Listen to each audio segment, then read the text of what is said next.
নারদ মুনি বললেন, প্রভু বলি তুমি তো এই রাজ্যের রাজা তাই না? বলছে হ্যাঁ নারদ। বলি বিচার টিচার করা হয়? হ্যাঁ,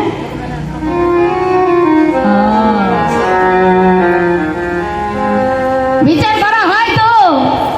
গোবিন্দ বললেন হ্যাঁ নারদ, আমি বিচার করি। আচ্ছা, রাজার বিচার, প্রজার বিচার, সকলের বিচার সমান হয় তো এই রাজ্যে?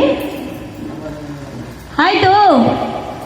গোবিন্দ বললেন হ্যাঁ নারদ, আমি সকলের বিচার সমান সমান করি। বেশ, তাহলে আমার দুটো প্রস্তাব আছে, আমি বিচারটা ঠিক ঠিক পাবো তো? বেশ, তাহলে বলেই পেলি নাকি? হে গোবিন্দ, যদি কোনো পুত্র তার মাতা পিতাকে কাঁদিয়ে দূর দেশে আলাদা হয়ে থাকে, সেই পুত্রের অপরাধ হয় না?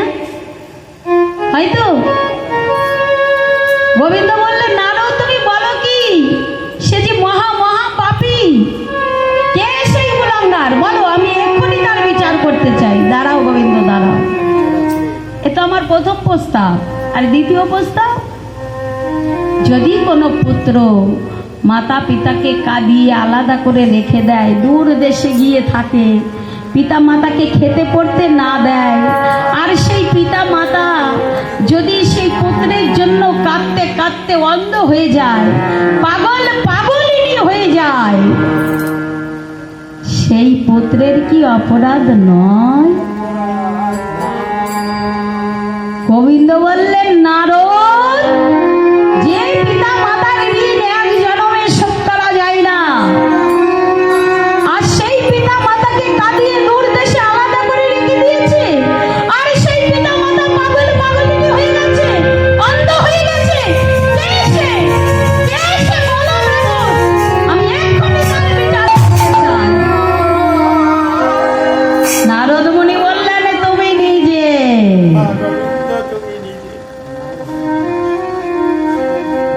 তুমি নিজে? হে গোবিন্দ, দেখতে দেখতে 100 বছর কেটে গেছে, একটা দিনের জন্যও তুমি তোমার পিতা মাতার খবর নিয়েছো? তোমার কারণে তোমার মা যশোমতী অন্ধ হয়ে গেছে কাঁদতে কাঁদতে। মা 100 বছর স্নান করে না, আহার করে না, বসন পাল্টায় না, মায়ের হাতের নবনীত থাড়ি নিয়ে দাঁড়িয়ে আছে, আমার গোপাল কবে ফিরে আসবে, আর গোপালের বদনে আমি নবনী তুলে দেব। মায়ের হাতের নবনী পাথরে পরিণত হয়ে গেছে।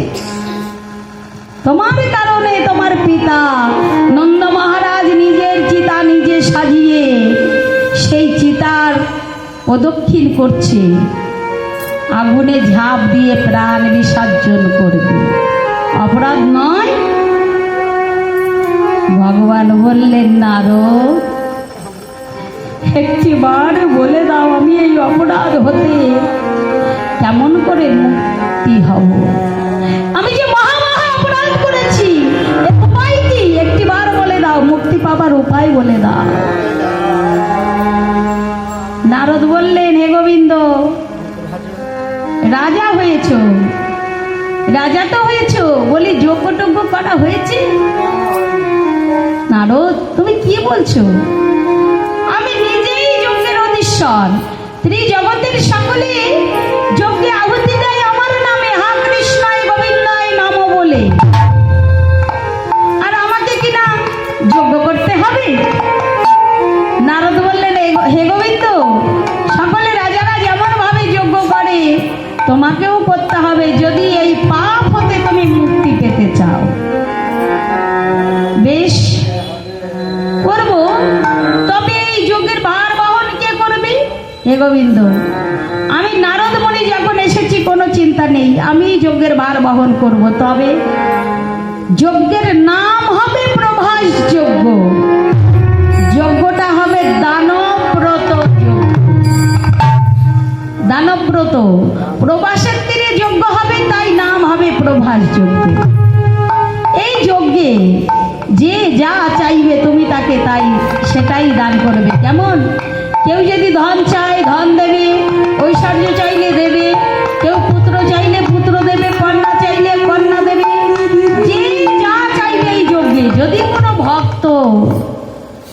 যদি কোনো ভক্ত এসে বলে, হে ভগবান, আমি তো সারা জীবন তোমার সেবা পূজা করেছি,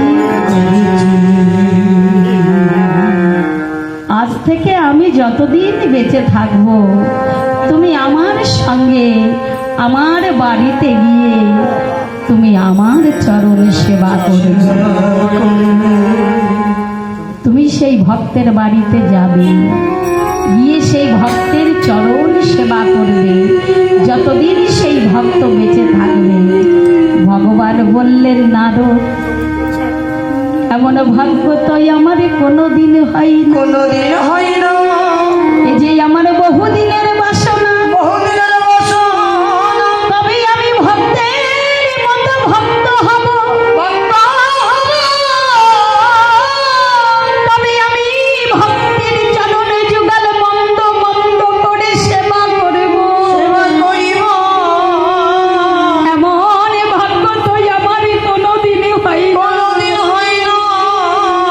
ও নারদ, আজ তোমার কৃপাতে আমার বহুদিনের বাসনা পূর্ণ হবে। আমি মন্দ মন্দ করে ভক্তের চরণে যুগল সেবা করিব, আর ভক্তের চরণ অমৃতই আমি পান করব। দুটি নয়ন জলে বুক ভাসাইয়ে ভক্তের চরণ ধৌত করব। নারদ, তোমার কৃপায় আমার এমন সৌভাগ্য হবে। বাবা বাবা, বলো নারদ, যোগকে কি কি করতে হবে? বলছে, হে ভগবান, আগে তো পত্র লিখতে হবে, যোগ্য করতে গেলে আগে পত্র লিখতে হবে। বেশ বেশ, তাহলে পত্র লিখব। প্রথম কাকে লিখতে হবে? বৈষ্ণবের কাছে। হরে কৃষ্ণ, পরম বৈষ্ণব, হরে কৃষ্ণ, পরম বৈষ্ণবের কাছে আগে পত্র লিখতে হবে। বেশ, বৈষ্ণবের শ্রেষ্ঠ কে গো? রাধে রাধে, দেবের দেব মহাদেব বাবা ভোলানাথ, তার মতো বৈষ্ণব এই ত্রিজগতে নেই বাবা, সর্বশ্রেষ্ঠ বৈষ্ণব। বাবা ভোলানাথের কাছে প্রথম পত্র লিখলেন। দেব দেবতা, মর্তবাসী, নাগ নাগিনী সকলের কাছে পত্র লিখছে ভগবান। পত্র লিখে লিখে দাদা বলরামের কাছে দিচ্ছে। দাদা, দেখো তো কোথাও কোনো ভুল ত্রুটি আছে কিনা। দাদা বলরাম যেখানে ঠিক আছে সেখানে রাইট চিহ্ন দিচ্ছে, যেখানে ভুল সেখানে সংশোধন করে দিচ্ছে। দাদা বলরাম সকল পত্র পড়ে দেখলেন ভাই কানাই বৃন্দাবনে কোনো পত্র লেখেনি, বৃন্দাবনের কোনো পত্র নেই। দাদা বললেন, ভাই কানাই, আমাকে বিদায় দে, আমি বৃন্দাবনে চলে যাব, কারণ এমন গুরুহীনা যজ্ঞে আমি থাকতে পারবো না। যে যজ্ঞে পিতা মাতার অধিকার নেই সেই যজ্ঞে আমি কেমন করে থাকবো? আমায় বিদায় দে, আমি বৃন্দাবনে চলে যাই।